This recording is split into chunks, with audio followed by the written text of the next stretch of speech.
Hello, everyone, and welcome back to Rotten Tomatoes is Wrong, the weekly showcase where we talk about movies, in this case, many films, and we decide whether the Tomatometer got it right here at Rotten Tomatoes. My name is Mark Ellis. I am usually joined by my wonderful co-host, Jacqueline Coley, and usually if she's not here, I'll say something glowing like, oh, she's on assignment, she's working on a project.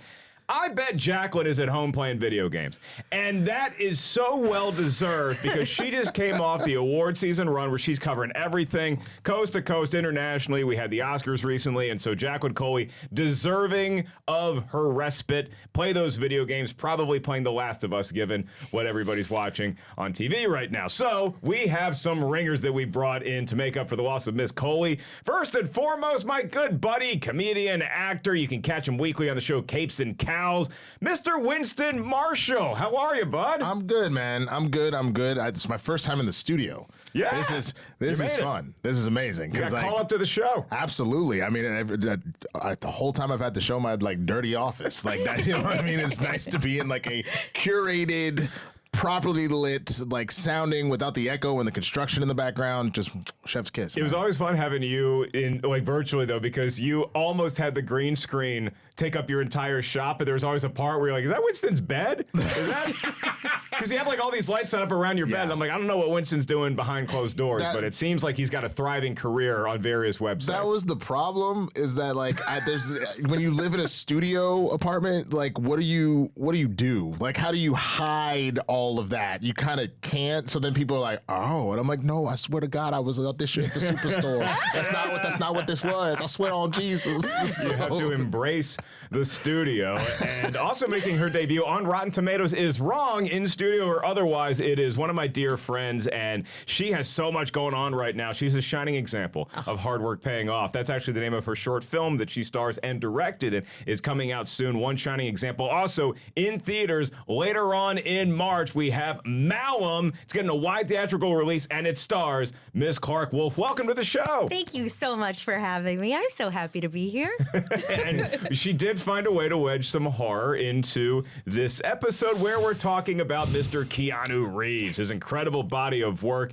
He's had this odd career where we always loved him, but we weren't really sure if he was a good actor or we just liked him. Is he charming? Can he actually pull off a wide variety of roles? And I think after watching his resurgence with the John Wick movies and other things, we can safely say we're still not really sure. But that's why we love talking Keanu Reeves movies. And so what we did today is we picked one movie each that's rotten on the Tomatometer, and we're going to defend that with vigor, or we're going to say, hey, it's rotten on the Tomatometer, but it's still too high. It's going to be an interesting debate here. So we have a couple things I want to point out editorial-wise. On the website, RottenTomatoes.com, you can check out the 30 essential football movies. That might factor into one of our picks here today. And we also have all the Keanu Reeves movies ranked.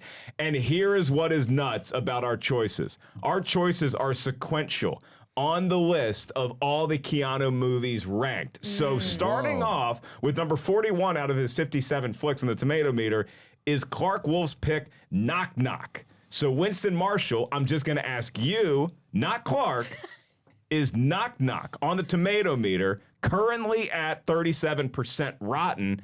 Did Rotten Tomatoes get it right or wrong? They got it wrong. Okay. Should be at 1. Oh, okay. Is there a 0? 1% or number 1? 1%? Oh, boy. Okay, look, I'll give you 10. It could have 10%. Okay. And that's because I love the premise. And Clarke, the one gift that I have to say thank you for, that might be the sexiest 3-person cast of all time. I mean, you're welcome.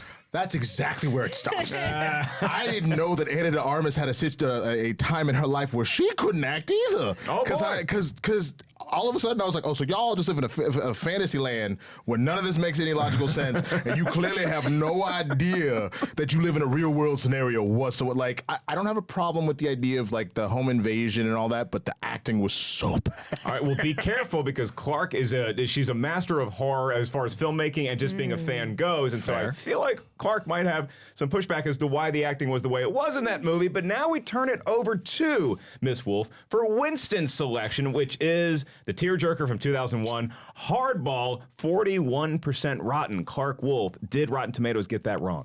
I think so. I think with all of our picks today, the theme, I think, is going to be the type of movie we are in.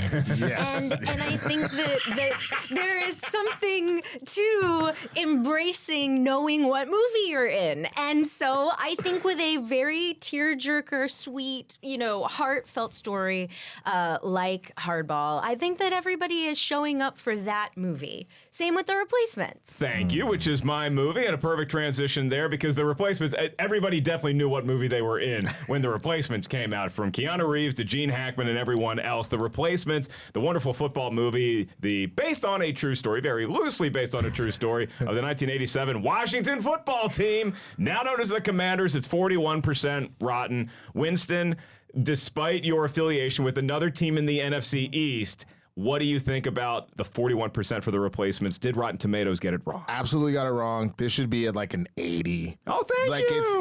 It is rewatching it for this. It's very cheesy. Let's not pretend like there isn't camp in there. The cheerleader like audition scenes.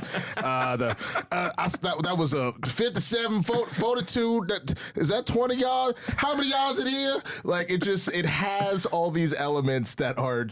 You look back, you're like, this is very much a 2000 movie. Sure. But the heart, like you said, in this film, Clarke was talking about that earlier with Hardball. There's so much heart in it. There's so many like great lessons because even though on the one hand, looking at the NFL now, I agree that the players should get as much money as they can considering they're putting their bodies on the line, what the owners are taking, all that kind of stuff.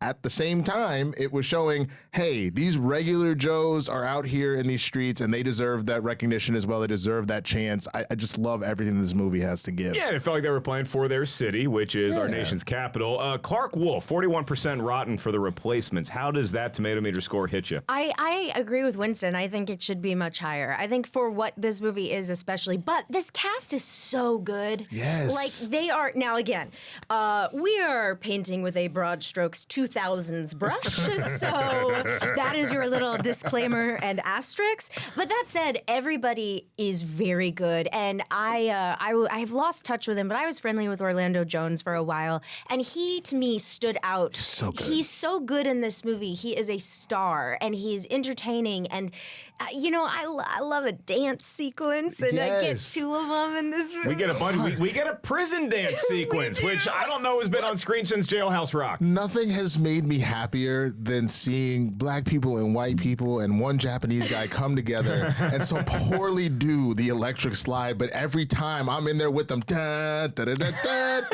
look like they're having so much fun. As we are about to on the show here, so we're talking about Keanu Reeves because we love him always, but also the John Wick franchise gets a new chapter March 24th. John Wick Chapter 4 coming out. I've gotten a chance to see the movie. I think it's currently 87% on the Tomatometer, and that might not be high enough, man. The one word I'm telling everybody, I'm not going to ruin anything, nunchucks. Not since that guy in the sewer who looks like a turtle named Michelangelo have I seen nunchucks on screen this well done. Wow. So again, we got all the Keanu movies ranked. You can check that out as well as the 30 essential football movies on RottenTomatoes.com. Before we get into movie talk and defending our choices, we're going to turn it over to our buddy Tim Ryan. He's our expert review curation manager here at Rotten Tomatoes, and his job is to tell us what the critics were saying about these three films at the time of their release. As Clarke Wolfe would say, a very broad 2000s brush. It's all yours, Tim. 2 minutes with Tim. Is there a celebrity more beloved than Keanu Reeves? Maybe that's a stretch, but is there a celebrity that makes everyone go, they seem like they're probably pretty cool, besides Keanu Reeves? Maybe Dolly Parton and Snoop, but it's a pretty small club. In his public persona, at least, Keanu Reeves is somebody who seems to wear his movie star status lightly. But that almost undersells the fact that he's also carved out one of the most distinctive bodies of work of any actor of his generation, from big-budget action films to small indie dramedies. So even if his movies aren't all critical raves, and even if he's taken some knocks from reviewers over the years, you have to give him credit for a willingness to try almost anything. So with that in mind, here's what the critics had to say about three of those less well-reviewed films: The Replacements, Hardball, and Knock Knock. The Replacements from 2000 is rotten at 41% on the Tomatometer with 108 reviews, and it has a 66% audience score. Hardball from 2001 is rotten at 41% with 115 reviews, and it has a 70% audience score. And Knock Knock from 2015 is rotten at 37% with 75 reviews, and it has a 19% audience score. So what did the critics have to say? In a rotten review for Knock Knock, Chris Knight of Canada's National Post wrote, "Even fans of Roth's past work will probably be disappointed by the relative lack of gore in this one, which suggests a mix of horror and thriller but quickly settles into more of the latter. But give Reeves full marks for committing to his role." However, in a fresh review for Hardball, Renee Rodriguez of the Miami Herald wrote, "Reeves hits a wide variety of emotional notes here, from Connor's comic befuddlement on the field to his mounting desperation as he dodges increasingly impatient loan sharks. He fares well, too, in his scenes opposite Diane Lane." So that's a couple of Keanu Reeves movies. Let's kick it back to Mark, who knows that all we are is dust in the wind, dudes. Oh, man, that's a great outro, Tim. And back to us here talking about our 3 Keanu Reeves movies, but I will give a shout out to, again, my beloved co-host, Jacqueline Coley, probably playing a video game right now. She loves Constantine, so I'm going to put that out there, Constantine. Is that rotten? It is rotten. Yeah. What? And you hear Jacqueline as a voice of the people. I think it's like high 40s. It's like 49% or something like that. So That was my first pitch, by the way. 46%, Was yeah. like, I was like, oh, can I do Constantine? And like, we've spent a lot of time on Constantine already. I was like, okay, fine, that's fine. it's like all the Keanu Reeves movies are like countries in the board game of Risk, and you're like, oh, can I just see what's going on with Austria? They're like, Austria's been claimed. It's done. Okay, you got to go somewhere else. So that's what we're about to do as we transition into movie talk. Yeah, Constantine is an interesting movie sort of to kick off with, just in terms of the discrepancy between the Tomatometer and the verified audience score, because a lot of these Keanu Reeves movies that are rotten, like Constantine, 46% on the Tomatometer, all the way up to 72% with the audience. Same can be said for 2 of the 3 films that we're talking about here today, where the audience score dramatically improves. Another film, the audience score mysteriously drops precipitously in terms of when you look at the Tomatometer. But let's just kick this off, Clarke, with why do we love Keanu Reeves so much? Going all the way back to the first time you were aware of this human who is in movies. I think he's just so sincere. He has such a sincerity and like a very an authenticity about him, to the point where I think if people are being critical of him as an actor, that might be where it comes from, is he's so much himself that maybe we have a hard time, or he has a hard time sort of breaking out and stepping outside of that. He's his own vibe. Yes, exactly. But I will say, you know, some of these movies, and we'll talk about it, but there are certain movies here where I'm like, this fits him better, or maybe this doesn't fit him as well. And that's I think that's been the journey of his career as a movie star, which is a thing unto itself. I'm curious for both of y'all's take on just the first time that you were aware of, like, was there a movie that was coming out and you're like, who's that guy? That's a great question. I was doing that mental gymnastics in my head. I think it's The Matrix. And it's just from the standpoint of, like, I was born in 87, so I watched the stuff that I watched. So, like, Ninja Turtles on repeat, the Power Rangers movie on repeat. Like, I didn't really stray outside of the things that so it wasn't until around when I became a teenager that I started to become more broadly aware of, like, movies, movie stars, etc. And I remember everybody being like, this Matrix movie is going to be wild. I was like, what is that? And then once I saw it, I was like, yo, that dude's really good. And then remember the next year seeing The Replacements and being like, well, I loved Neo in that Matrix thing. He's killing it as a quarterback. And then he turned around and did Hardball, which is probably one of my favorite sports movies of all time. Yeah, I think a lot of people agree with that too, even if it's such an emotional powerhouse, and what a wallop it packs towards the end that we'll talk about. But yeah, I think a lot of people, even if they can't watch the end every time they watch it, it is such a rewatchable movie for that sports kind of juice you get. For me, it was Point Break when it was coming out. It's funny because I'm 7 years older than you, and so we're going back from The Matrix almost 7 years. I think Point Right. Break was 91, but I remember coming out, and at first blush, I was like, Keanu Reeves? Is he Christopher Reeve's kid? I thought he was Christopher Reeve's son, and I'm like, man, this Reeve bloodline is just killing it. You got Superman, now you got this guy, because he was acting with Patrick Swayze, and I was way too young to like go see and buy a ticket for Point Break. Right. I don't know if I convinced my mom to drop me off at the theater for that movie, if she let me do it, because Patrick Swayze, big in our household. Let's just say, Mom, fan of the Sways. Okay. So I don't know if I was allowed to see that, but I definitely remember renting it. And then maybe the next year at most, Speed came out, and I was like, there's the guy again. And Speed was a great action movie. It's actually, I think, his second highest on the Tomatometer. Speed is. You know what's interesting is that I actually saw Speed 2 first. So and I liked Speed 2 because I didn't have context to see the first one and see, this fell a lot. So for me, that's one of those guilty pleasures. Everybody goes, this is trash. And I'm like, no, it's not. And then I rewatched them about a year ago. Oh my God, this is awful. I love Winston's perspective where he's watching the first Speed and he's like, I don't know if Keanu can keep up with Jason Patrick because, man, was he really just going all out on that boat.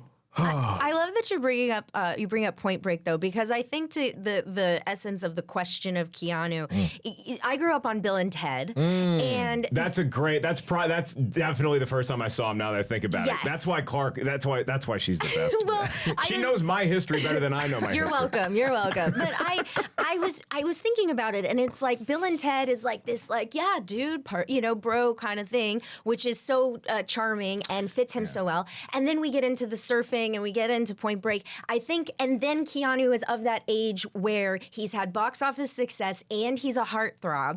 So he's having to break out of this sort of surfer dude kind of thing. And it's got to be a tall order if that's where the world knows you have. I always think of Bram Stoker's Dracula. Yes. So a movie that should be talked about. A movie that needs to be discussed at all times for reasons. But, I think that is not Keanu's best performance, but I don't think that's his fault because he should not have been in that movie. That is not, you know what I'm saying? I think that is miscasting, but I understand why he was in that movie because he was hot and big and young and all these things. So he just is such an interesting figure to place in opportunity for success. Is that how you see Bram Stoker's Dracula with him playing Jonathan Harker in it? Because the one thing you can't take away from him in that movie, and I don't think he's good in the movie, is that he's really giving it his all. He is. He's doing everything he can. But to quote one of your former football coaches, Bill Parcells, saying if I'm going to cook the meal, you got to let me shop for the groceries. I almost feel like Francis Ford Coppola is like, okay, I got this cast, I got to handpick some of them, and then maybe the studio, maybe somebody else just said, hey, can you put this kid who's really hot right now in the movie too to appeal to the younger folks? Is that your read on it? Yeah, that I could, yes. That actually is a very good description of it, is that let me pick it, honestly, like The Replacements. Literally you're going to let me handpick all the people, and then the minute Martell's the quarterback. Martell. Yeah. The other quarterback, the high-paid pretty boy. The Brady. Brady of the movie.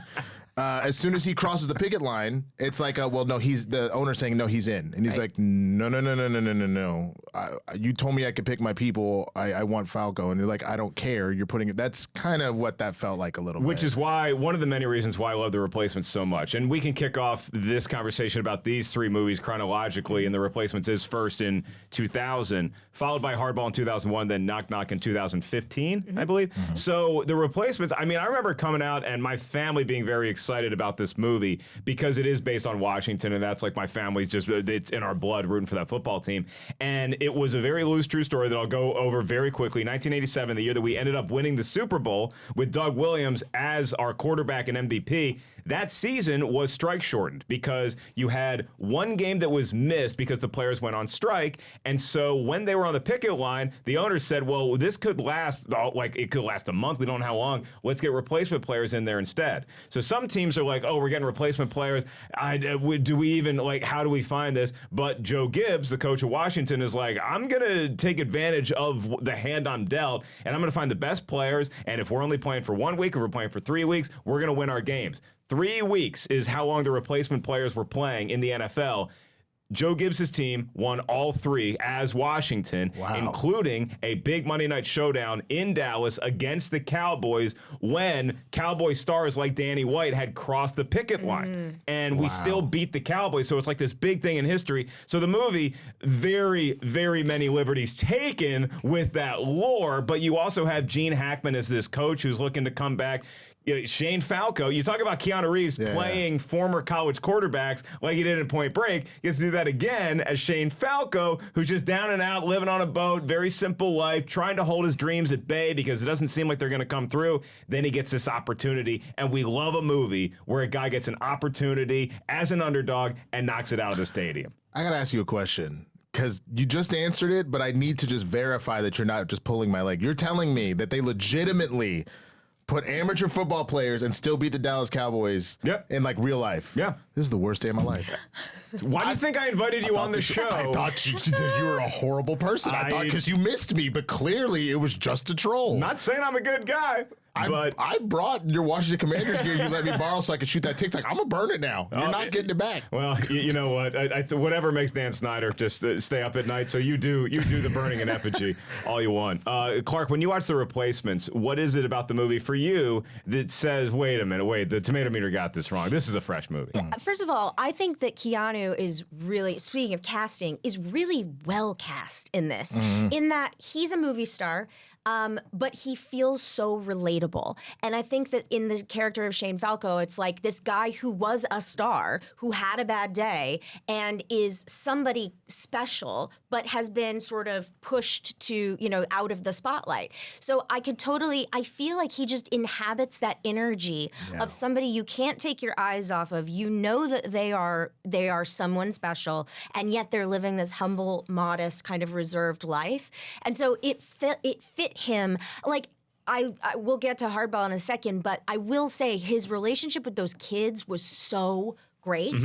But do I buy him as a guy who's like in trouble with loan sharks and what? I mean, no, I don't. You know what I mean? So you buy more as just like that root for a bull underdog where he's going to take this ragtag and take them from a bunch of individuals and make them a team, which is really what he does in both movies. And he's so, the other thing I like about it is like, he's the star of the movie, but The Replacements is an ensemble. It's truly an ensemble. Like everybody I can tell you 2 scenes or gags or jokes with every character from the team. Do you know what I mean? Yeah.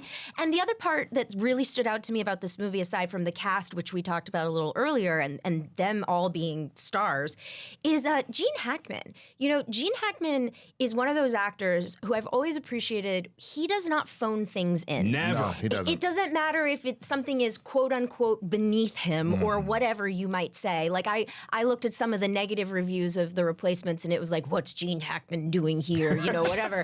But honestly, I feel like he's great. Yeah. He's great in this movie, and to me that is sort of what makes this better than I think people give it credit for. I think that's one of the things that legitimizes this movie, Winston, is that you do have Jack Warden as the owner, you have Gene Hackman as the coach, Reese Ifans, John Favreau, Orlando Jones. Like, there's so many great players in this movie, and I love your point, Clarke, about just like making it feel like everybody gets their time to shine. My favorite moments in this movie I love when the players are at the bar and they're rallying around each other. They get into a fight. They're defending each other. Like, all of a sudden, they become individuals, into a team, into a family of sorts. But the other thing I love, and I think you were at the tail end of this era in your football watching, is having Pat Summerall and John Madden. Oh, my God. Oh, yeah, that was fun. That was amazing.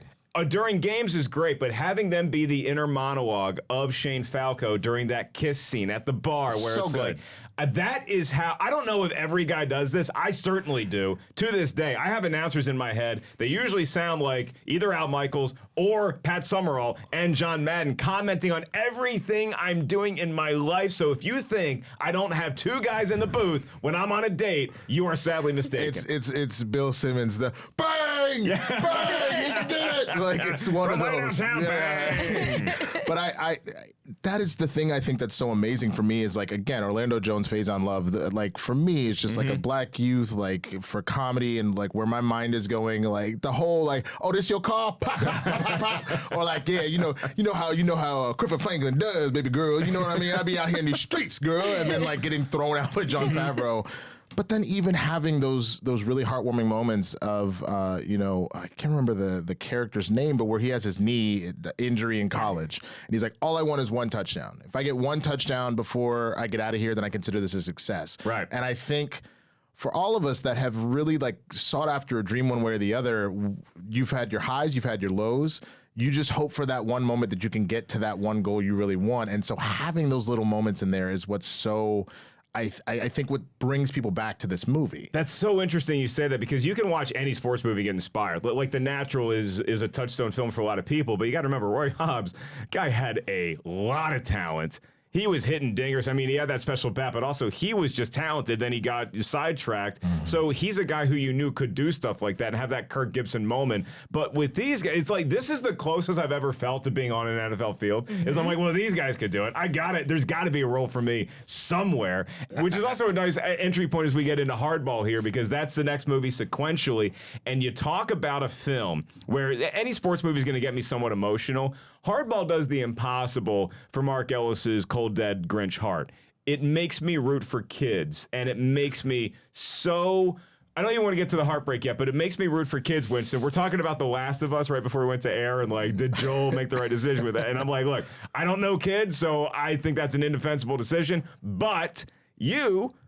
put this movie on our table. I did. Is it the kids that get you? Is it Keanu? Is it the relationships? It is definitely the kids. It does not mean that you don't appreciate what Keanu is bringing to the table, but it is definitely the kids. It is the back and forth, but it's also just for context of where we're at this point. This comes out September 14th, 2001. This is 3 days after September 11th that this still drops. And the soundtrack dropped on September 11th. Yes, it did. And so to one, it didn't like really gross that much of a profit. I mean, 44 million over 32. Like that's technically if we're still falling under that, you got to do double your budget to get to marketing. Then Sure. you technically didn't cover. But for it to do any sort of money at that point, where a lot of people were scared in that moment, similar to the pandemic, where you're just at home. People were not. They certainly weren't traveling, but they weren't going to the movies. But some people did because they needed a distraction. For it to do even that well. For anybody to see this movie. Absolutely. Is an achievement. Absolutely. But for it to become such a cult classic, like I will never forget the whole like Big Papa like dancing to get the kid to like to be able to pitch and whatnot.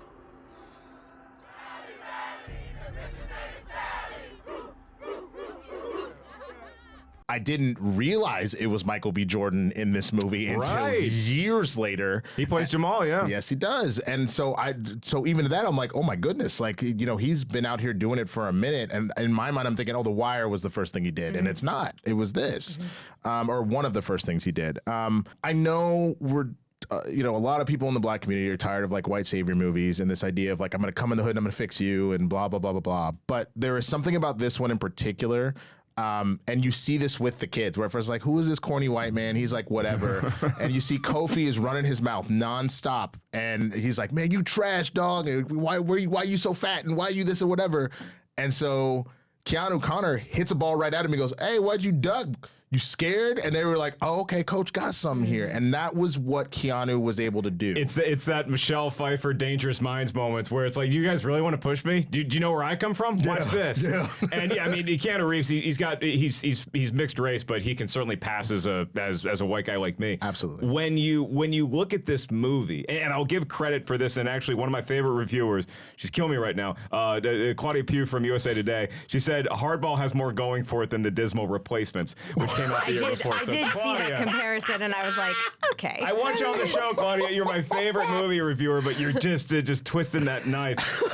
For me, Clarke, you know how much I love The Replacements, and with your movie Knock Knock, I think that Hardball has the best case for like, seriously, why in the hell are you rotten on the Tomatometer? Because I can understand people watching The Replacements and just thinking it's ridiculous and it's too comedic or whatever they might have. I can say it as cinema.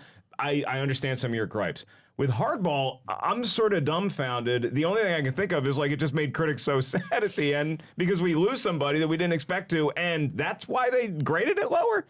Yeah, I mean, I think this is a real combination of a lot of things. Like, so Brian Robbins directing, who was responsible for most of us 90s kids' childhoods, of Keenan and Kel and all that.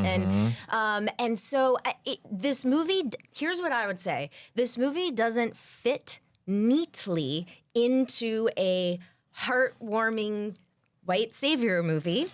There's some really upsetting stuff in this movie, and not just the thing at the end, which I'm sure we'll get to.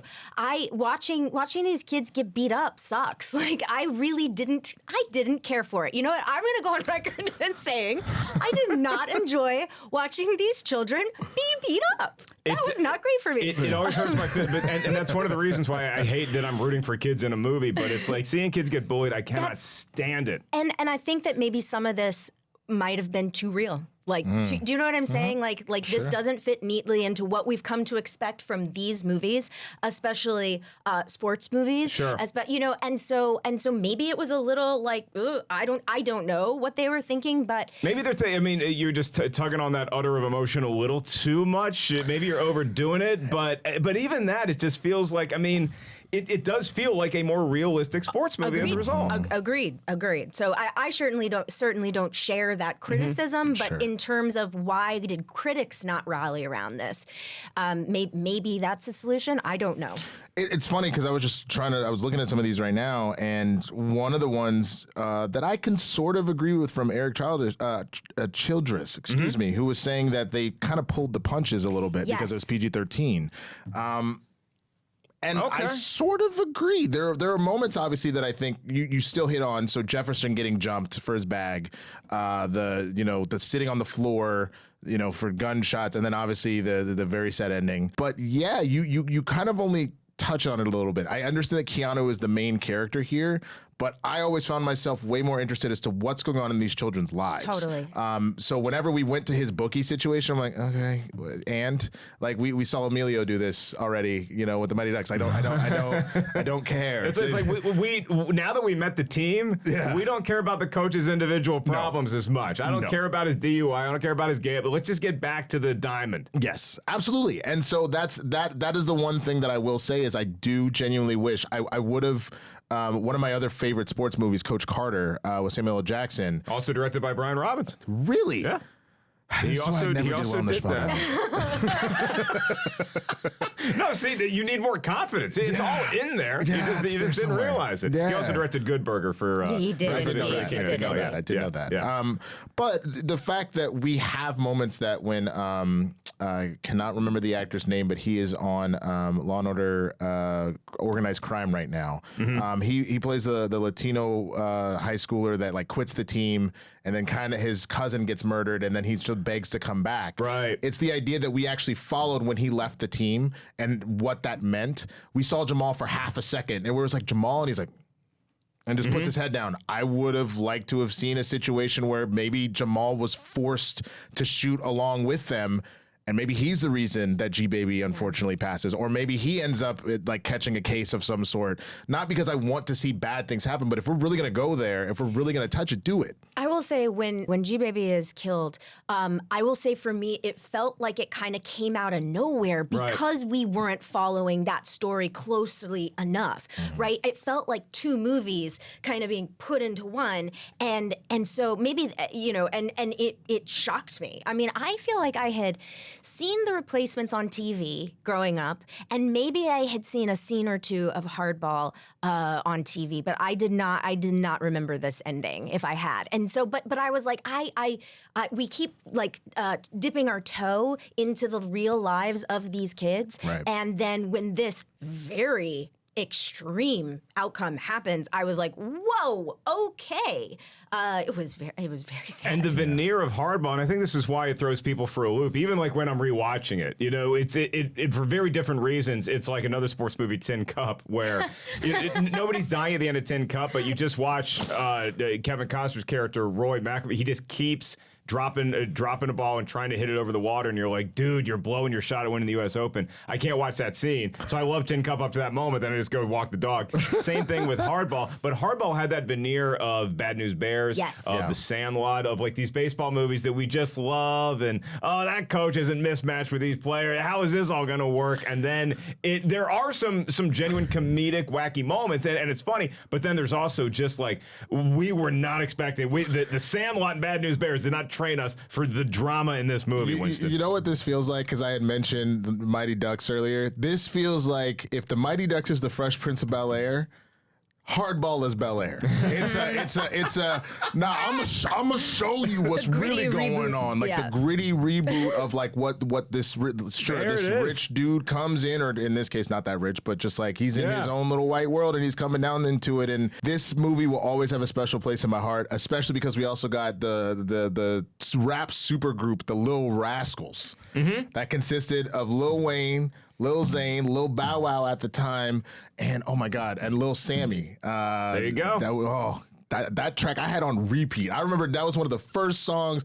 I don't know if I can admit to crimes in 2001, but that's one of the first songs I legally downloaded off Kazaa. Oh no! This was Lars the Ulrich jam. is listening. Don't let he's gonna come to call Metallica. The Metallica van shows up and nope. They're just blasting Ride the That'll Lightning. be 99 cents, sir.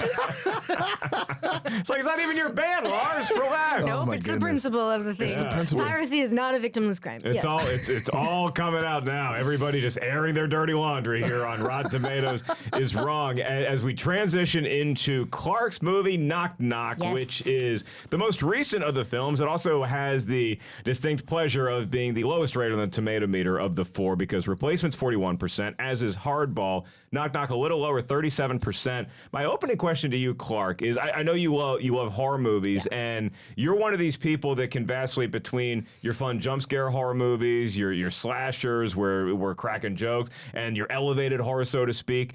I'm curious what the audience was expecting in your world coming into this, because the audience score, unlike Hardball and The Replacements, where the audience score jumps up to fresh, here, 37% rotten for the Tomatometer, 19% for the audience score. What did both the critics and the audience miss with this movie? This is a great question, and I think this is a big part of why Knock Knock is not as well received as it could be. The idea that it was sold on Eli Roth's name, Eli Roth, of course, co-writer and the director of this movie, best known arguably for the Hostel series, and Cabin Fever before that. And I think that Eli, Eli's now with more time has directed kids movies, and he's directed a plethora of different kinds of films. But at this point, if you're selling this as a home invasion movie from Eli Roth, expecting a lot of blood and a lot of guns. Exactly, and starring Keanu Reeves, right? So, I think the expectations is a big part of these scores. When I watch this movie, I'm like, oh, yes. Eli is, and you do any reading into it, you see that he is remaking an exploitation film from the 70s. But this is Eli doing his European cinema. This is him doing a trashy exploitation movie, a sex movie. Like, this is a very specific type of film that if you don't know that going in, you probably are like, I'm sorry, what? And I also think that to the point about the acting, there is a stylized type of acting. And I think that this is, for me, Keanu's something that's so interesting, not just about Keanu Reeves, but about movie stars. When we know movie stars, we know what they should be doing and how they should be acting. And I think that this is just a wild performance from everyone involved, but everybody commits. And for me, that is the thing that I always appreciate and I always enjoy. I won't quote from it, but there is a monologue at the end of this movie where Keanu recaps the events that we have just witnessed. Thank you for that. He is tied to a chair, and it is I mean, it is something. It is so, but to me, that is not an accident. You know what I'm saying? Like, to me, Keanu Reeves is a very talented performer. This is just something a little outside the norm for him, and I think that style of performance is intentional. That would be my argument. That's what I was going to ask you. Is like, Winston, I watched this movie and it just seems so like I'm prepared for like a thriller along the lines of something like The Strangers, right? Where there's a knock and you're like, what the hell is happening? And it's a home invasion kind of movie, like you said. Plus, this movie had displeasure coming out in 2015, a year after Keanu had his resurgence. John Wick, he's got the long hair. It's raining in those movies. There's a crap ton of violence. So we're like, oh, what's he going to do now as a bad guy? And then you watch it, there's a lot of camp to this too. And it feels like, to hear Clarke talk about it, feels like that was intentional, but you can only say that if it's really hitting home. And sometimes it just doesn't work, even if that's what you're expecting. So what my issue is because I don't have a problem with any sort of committing. It's just that tonally it shifts so much and not in a balanced way that I can't ever anchor. So we kind of start off with him and like, oh, the monster's gonna get you. And like, come on, baby, like, that acting in that moment with the family, I was like, this isn't good to start off. Then Louise shows up. I'm like, okay, he is clearly in a realistic world, whereas it feels like the family's like, we're in a movie, bye, Dad. And then the girls show up, and that also feels very grounded, where it's just like, hey, we're stranded, and you can see that the grift is coming one way or the other, and then like they're kind of turning the sex appeal on and all that. All of that feels very like this is a real thing that's going on. Oh, dude, don't do it. Don't do it. And then the minute we actually get into the girls going a little bit crazy, that was almost 2-0 to 100 of like he wakes up and the entire kitchen is destroyed. I was like, I'm not saying that you don't go for it, but like, it was, why are we already doing 200 on the freeway? I was asleep for 4 hours. Right. And we're doing 200. Whoa. So just the tone of the movie's jostling you around like you're in a 4DX theater and you weren't prepared for like all this just back and forth. And then to that point, I get what Clarke's saying is that actors should want to try and branch out. They should want to try different things, different states of emotions, different states of being. But like, when Keanu's having his full, oh, hell yeah, like, I don't believe that. I feel like they're like, more Keanu, more. And I'm like, no, less. I don't know. Pull it back. And this is, I will say, because with the Eli Roth of it all, with the excess, like in Hostel or Cabin Fever, we are just like over the top, right? And so, yes, to your point, instead of more blood, it's more screaming, more of this, more of that, right? And so again, like a choice, and I totally understand a choice that does not work for everybody, but it is the type of thing that I love. A sandbox, I love seeing Eli plan. I also wanted to mention Eli one of his parents is an artist. He grew up in the art world, and so I love the idea of there's that little bit of satire, that camp around the art world and things like that. Like these, but again, I totally understand if it is not effective for other people. I wanted to ask you, Clarke, too, about, because you mentioned Eli Roth and having his name attached was a big deal, still is a big deal for movies and getting a film made and distributed. You have him and Keanu Reeves. So this movie premiered at Sundance in early 2015, immediately gets picked up by Lionsgate because they're like, oh, it's got Keanu super hot right now, it's got Eli Roth. But it feels to me like the marketing for this movie may have been a mislead as to what it was, along the lines of something like when we saw M. Night Shyamalan's name in The Village and we're expecting this as a creature feature, turned out to be something very different, which left me cold as a viewer at the time, but now I watch The Village, I'm like, this is a great movie, because now I don't have that set of expectations.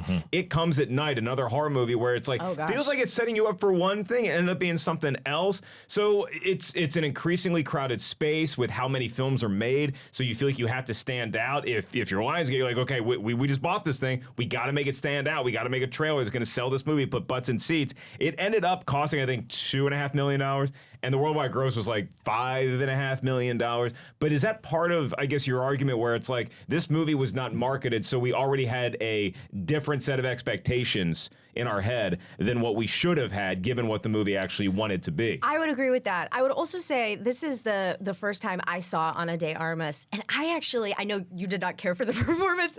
I love her in this movie. Okay. She's wild, and that's the thing. Like, so then I started thinking about Deep Water with her and Ben Affleck.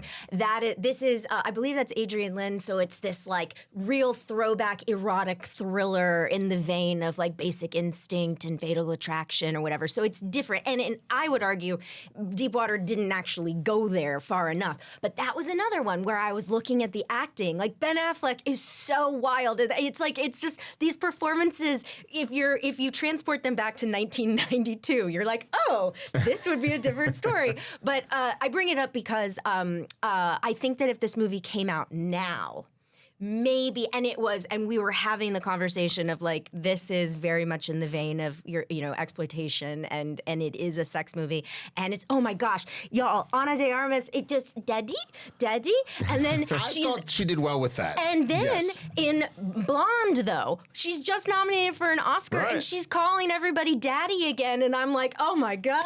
You were trained for this. I just love, This yes, was their girl, practice yes, run. it's the daddy. Oh, daddy, yes, oh my God. It's just, I get it. It's a hoot. Clarke, it's funny you mentioned that because about if we did it again this year. The one thing that kept ringing into my head, honestly, is are either of you Black Mirror fans? Oh yeah. This Shut Up and Dance. If you remember that one, that's where the kid gets this anonymous text: "Go to this spot right now, or I'm gonna send the photos of the video of you to little kids." And then as you go through, you find out all these people that are being forced to do it. Also, that exploitation. To kind of see that there, where like, sure, there were little moments of comedy about them arguing who was going to rob the bank and who was going to drive the car and things like that. It was so grounded in such a ridiculous premise that I was like, oh my God, the entire time. Whereas this, when at points I'm seeing Keanu from Speed after the stairs blow up and he's like, like, I was like, bro, bring me back. What are you doing? That, and I honestly did like Anna's performance. It could be uneven just based off overall what's Sure. going on. But like Lorenza, sometimes she was just too much for me, and I didn't necessarily believe what was happening. And I don't know if that's the writing. I don't know if that's the acting. I'm not sure where we connect those dots. But I understand why Keanu would have been attracted to this project. If done properly, this is the type of premise that you eat up. This is the type of thing that could get you an Oscar nod at some point. I mean, look at what Parasite did. But like, I just don't think it was executed very well. I feel like this movie could limp into close to fresh territory, but I don't think I can get it to fresh. Winston has it downgraded on his personal. I'm just going to TM. say, interesting choice of words. The limping to fresh. So that is Knock Knock. But Clarke, I also wanted to ask you, because you have this new movie, it's getting a big theatrical release, Yes. Malum. Yes. Tell us a little bit about that and how, you look at a movie like Knock Knock and you want the audience to understand what they're going in for. Yes, a great point. So I am in a movie called Malum. It is in theaters on March 31st. It's a small, it's an indie horror movie from a new production company called Welcome Villain. And when I say it's in theaters, it's like not day and date, not doing like a weekend. It's gonna be in theaters. So Got us a run. go check it out. Horror is having, especially indie small horror, is having such an interesting time at the box office right now with Skinamarink and with, Terrifier 2 and Winnie the Pooh, Blood and Honey. Like, it sounds funny, but all these movies are crossing the $1 million line because they're actually getting a theatrical release. So Malum is a reimagining of an independent film directed by Anthony de Blasi called The Last Shift. A lot of people have seen it maybe on streaming services. Came out, I believe, in 2015. And Anthony made that movie for very little money. And with what he was able to do, I love The Last Shift, but knowing how hard he worked and what little resources he had, it's amazing how effective that movie is. And so when Welcome Villain was starting up, they went back to Anthony and they said, hey, would you ever want to revisit The Last Shift shift with more resources and more money, and he took them up on that opportunity, which is like such an amazing thing for a filmmaker. And so he has been describing it as it's not a reboot, it's not a remake, it is a reimagining. They are separate movies, but you will see a similar through line here. And one of the things that Anthony was able to do was really expand on the cult. So the premise is a rookie police officer. Her father, it was a police officer as well. He was killed at this police station when a cult that he had stopped came for him. And so her first shift as a police officer is to guard the abandoned police station that he died in overnight. Oh, that's not going to be emotionally wrenching at all. And then you know what? It doesn't go well. No, no spoilers. It's going to go so smooth, I think. So, yeah. See, I already know if it had been a black boy and his daddy had been killed like that, I'd be like, well, Dad, I'm sorry, son. I got to get out of here. I can't. Is that some fire? I got to go. I can't. So I play one of the cult members, and that is something that is different from the first film to this reimagining. Is we really get to spend more time with the cult and with this mythology. The Russells, who have done the practical effects for the new Hellraiser movie, and so many awesome practical effects, did our creature effects as well. So it is a wild ride. It's so exciting It's really to have fun. this coming out and have a theatrical run where folks out there can see. Because I've always said this about horror movies. I think even more so than comedies, I think horror movies are the flicks that you want to see in a theater opening weekend with a packed house, because just the way people are reacting. Yeah, this is a movie for horror fans, which is really fun, and I hope they get out there Cannot and wait. enjoy it. As of this taping, mere weeks away from Malum opening in theaters March 31st. I want to end this movie talk segment quickly by reminding everybody that Keanu Reeves, as Clarke highlighted, many of us first met him in the Bill and Ted movies. Happy to say that both Bill and Ted's Excellent Adventure and Bill and Ted, the most recent one that came out, is fresh on the Tomatometer. Wow. Bill and Ted's Bogus Journey, 56%. Just missing that fresh mark. I think that's a fresh movie. I think that movie might have been ahead of its time, and it was a sequel that was made around the time we got like Batman Returns, where it's like sequels, and they went in rapidly different directions than the audience might have expected. How'd the audience do on it, though? 56% for the audience as well. So nobody. Divisive. 56%. They didn't like Station It Up. But that movie's fresh alone for Death, and his performance, it's just so good. Damn right. All right, let's go to the big finish. Brian, hit the music.